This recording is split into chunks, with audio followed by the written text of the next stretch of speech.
The recipe for survival. The alarm blared at 5:30 a.m. and Ethan Wilson's hand found the snooze button with practiced precision. 10 more minutes. Just 10 more minutes before the day's marathon began. When the alarm sounded again, he forced himself upright, the weight of responsibility already pressing on his shoulders. The hardwood floor felt cold beneath his feet as he padded to the kitchen, moving silently so as not to wake 10-year-old Zoe. Their modest two-bedroom apartment was still shadowed in pre-dawn darkness, but Ethan navigated it blindfolded if necessary. 3 years of single parenthood had embedded the layout into his muscle memory. He flicked on the small kitchen light and pulled out his worn, leather-bound recipe book. The spine cracked as he opened it to a familiar page, Teresa's chicken pot pie with sweet potato crust. His late wife's handwriting flowed across the page, her cursive slanting right with little hearts dotting the I's.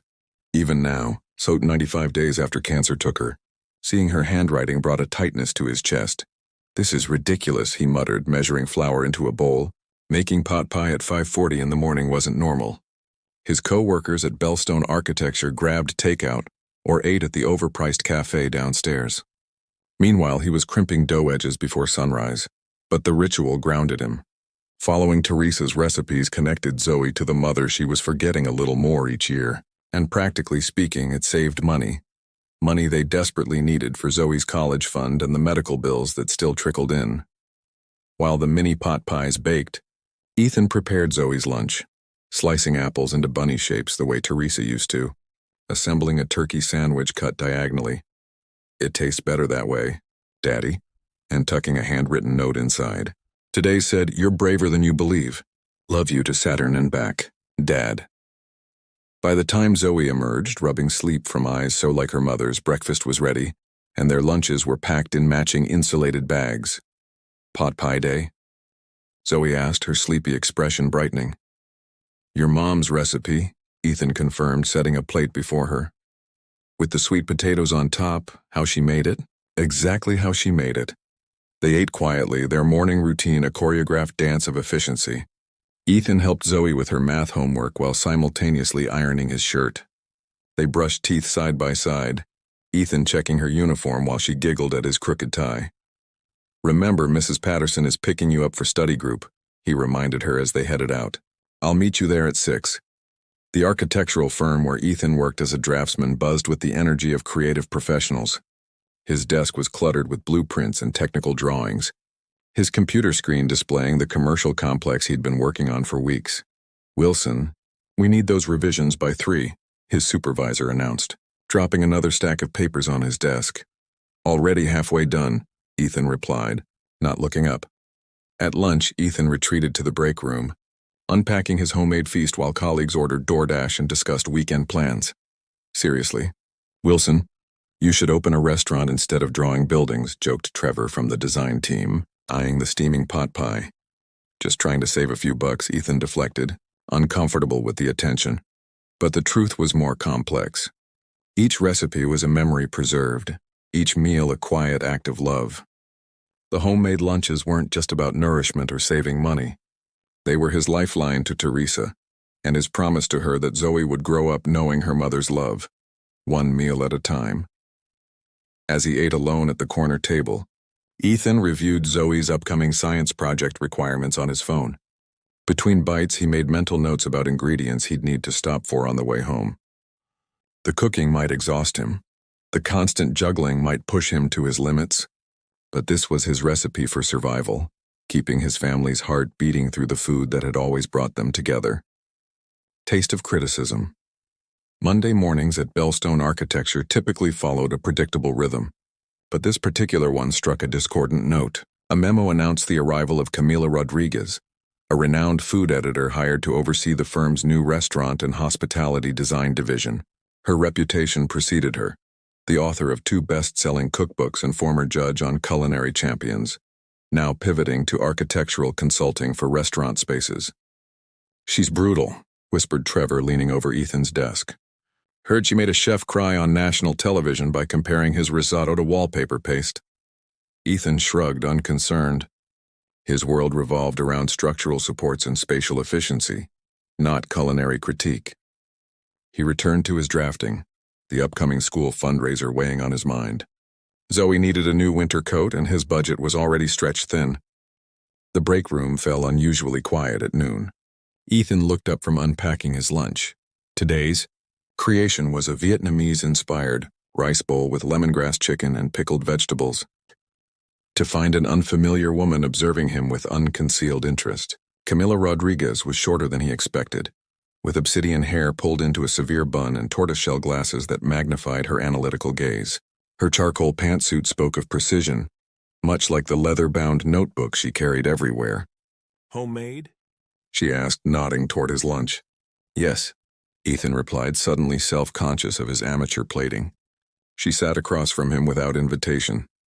The pickled daikon is cut unevenly, and you've overcooked the chicken. Ethan blinked, taken aback. Excuse me? The chicken. It's dry. I can tell from here. She pulled out her own lunch, an elegant bento box from the upscale Japanese restaurant down the street. The marinade ratio seems off too. Too much sugar, not enough acid. Heat crawled up Ethan's neck. I'm not competing for a Michelin star. It's just lunch. Food is never just anything, Camila replied, her tone suggesting she was stating an obvious truth. It's communication. Your dish is saying you rushed and cut corners. The break room had gone silent, other colleagues watching the exchange with uncomfortable fascination. My dish is saying I woke up at 5 to cook before my daughter's school day, Ethan responded, his voice level despite his irritation. But thank you for your professional assessment. He expected her to back down, but Camila merely raised an eyebrow. Early mornings aren't an excuse for mediocrity. If you're going to put in the effort, why not strive for excellence? For the next week, lunch became a silent battleground. Ethan continued bringing his homemade meals, and Camila continued her unsolicited critiques. His lasagna had structural integrity issues. His soup lacked depth. His curry needed more blooming of the spices. On Friday, Ethan's patience finally frayed. Ms. Rodriguez, with all due respect, I'm an architectural draftsman who cooks for his daughter, not a chef auditioning for your approval. Clearly, she replied, eyes flicking to his turmeric-stained Tupperware. But you obviously care about food. Your technique has potential, despite the execution flaws. Was that a compliment buried in the criticism? Ethan couldn't tell. Tomorrow at the community center, he found himself saying, surprising even himself. I teach a cooking class for single parents. Feel free to stop by and show us how it's done properly. The challenge hung in the air between them, unexpected and unretracted. Camila's expression shifted almost imperceptibly. Surprise, perhaps, or curiosity. Perhaps I will, she finally said, closing her designer lunch container with a decisive click. Someone should show those poor children what properly prepared food actually tastes like. As she walked away, Ethan wondered what madness had possessed him to invite this culinary tornado into his weekend sanctuary. The cooking class was his refuge, not another stage for Camila's critiques. Yet something about her precision, her uncompromising standards, had triggered not just defensiveness but a strange desire to prove himself. Simmering perceptions, the community center kitchen wasn't impressive. Mismatched pots hung from a pegboard wall. The countertops were scarred from years of use, and the ovens had seen better decades. But on Saturday mornings, it transformed into something special under Ethan's guidance. Camila arrived 15 minutes early, designer handbag clashing with the utilitarian surroundings. She hadn't planned to come, telling herself the invitation was beneath her professional dignity. Yet curiosity had won out. What could this architectural draftsman possibly teach others about cooking? She slipped into the back of the room, observing as parents trickled in. A young father with twin toddlers, an exhausted-looking mother with a teenager, a grandmother raising her grandson. Zoe sat at a corner table helping arrange recipe printouts while humming to herself. Welcome back, everyone, Ethan began, his entire demeanor transformed from the reserved office worker she knew. Here he was confident, relaxed. Today we're tackling meals that stretch, how to make one cooking session last for 3 different dinners. Camila crossed her arms, prepared to witness culinary disaster. Instead, she watched as Ethan deftly guided the group through breaking down a whole chicken, explaining how the carcass would become tomorrow's stock. The thighs a stew, the breasts a stir-fry. Remember, we're not just saving money, he explained, demonstrating how to properly joint the bird. We're saving time, your most precious resource. A young father raised his hand. My son won't eat anything but chicken nuggets. I've tried everything. Instead of dismissing the concern, Ethan nodded understandingly. Jason, remember what we talked about last month? Small victories. Try the chicken thigh nuggets recipe I showed you. Homemade, but similar enough to be familiar. Pair it with something he already likes. That worked with Penny, confirmed the grandmother. Now she'll eat homemade nuggets with sweet potato fries. Baby steps, Camilla shifted uncomfortably. This wasn't about culinary excellence or presentation. These weren't chefs seeking perfection. They were parents seeking connection with their children through food. During the hands-on portion, Camilla watched Ethan move from station to station, adjusting techniques with gentle guidance rather than criticism. When the grandmother struggled with her knife skills, he placed his hands over hers, guiding the motion with patience. Dad started teaching these classes after Mom died, came a small voice beside Camilla. Zoe had appeared at her elbow, observing her, watching her father. He says when people lose someone, sometimes they forget to eat properly, so he helps them remember. Camilla's throat tightened unexpectedly.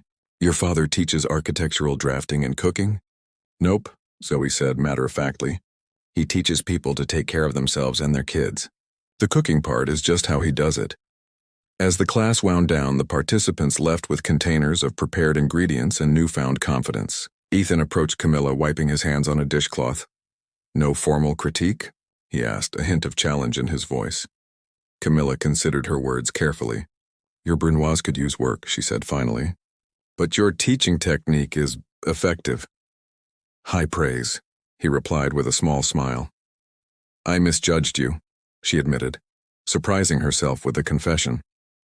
Your cooking isn't about the food itself. It never is, Ethan said simply. Food is just the vehicle. Family is the destination. As they cleaned up the kitchen together, Camilla having somehow been recruited to help, she found herself reassessing everything she thought she knew about Ethan Wilson. Behind his practical meals and simple techniques was something her professional kitchens had often lacked: genuine heart. Cultural fusion. Dad, I volunteered us for International Family Night, Zoe announced, dropping her backpack by the door. We need to make food representing our heritage for 200 people. Ethan nearly choked on his coffee. 200 when? Next Friday, Zoe replied, examining the permission slip. Ms. Greenfield said we could showcase our family's cultural background through food. Panic flickered across Ethan's face. His cooking skills were adequate for their small family, but mass production was another matter entirely. And while Teresa had been half Italian, he'd never mastered her grandmother's recipes beyond the basics. A crazy idea struck him. Before he could reconsider, he was dialing Camilla's number. Rodriguez? She answered crisply. It's Ethan. I need a culinary consultant for a school event. Silence stretched for several seconds before Camilla replied, I don't do children's birthday parties. It's a multicultural food celebration, Ethan explained, and I'm completely out of my depth. 3 days later, Camilla stood in Ethan's modest kitchen, surveying the space with professional assessment. We'll need more prep space and better knives. We could use the community center kitchen, Ethan suggested. Unnecessary. We'll transform this space. Camilla began rearranging his kitchen with the authority of someone accustomed to command. Now, what dishes represent your family heritage? Ethan hesitated. Teresa, my late wife. Her grandmother made incredible arancini and braciole. I have her recipes, but they're sacred, Camilla finished softly, her usual sharpness momentarily absent. I understand. She reached into her bag, extracting a weathered notebook similar to Ethan's own recipe collection. My abuela's recipes, she explained. She raised me in Puerto Rico while my parents built their restaurant business in New York. These dishes kept me connected to them. Something shifted between them as they pored over their respective family recipes, searching for dishes that could be scaled up for the event. Camilla suggested they create a fusion menu, Italian Puerto Rican dishes that honored both their backgrounds. Sofrito arancini, Camilla proposed, scribbling notes, and maybe cannoli filled with guava cream instead of ricotta. As they cooked together in the evenings after work, Ethan discovered a different Camilla, still exacting, but her perfectionism came from somewhere deeper than professional pride. She measured ingredients with the reverence of preserving memory. My grandmother wouldn't let anyone help in the kitchen, Camilla confessed while demonstrating how to properly make sofrito. She said cooking was praying with your hands. Teresa said something similar, Ethan replied, the parallel striking him. She called it edible love letters. On the night of the event, Zoe's school cafeteria transformed into a global marketplace of flavors. Their table, decorated with photos of both Teresa's Italian family and Camilla's Puerto Rican relatives, drew consistent crowds.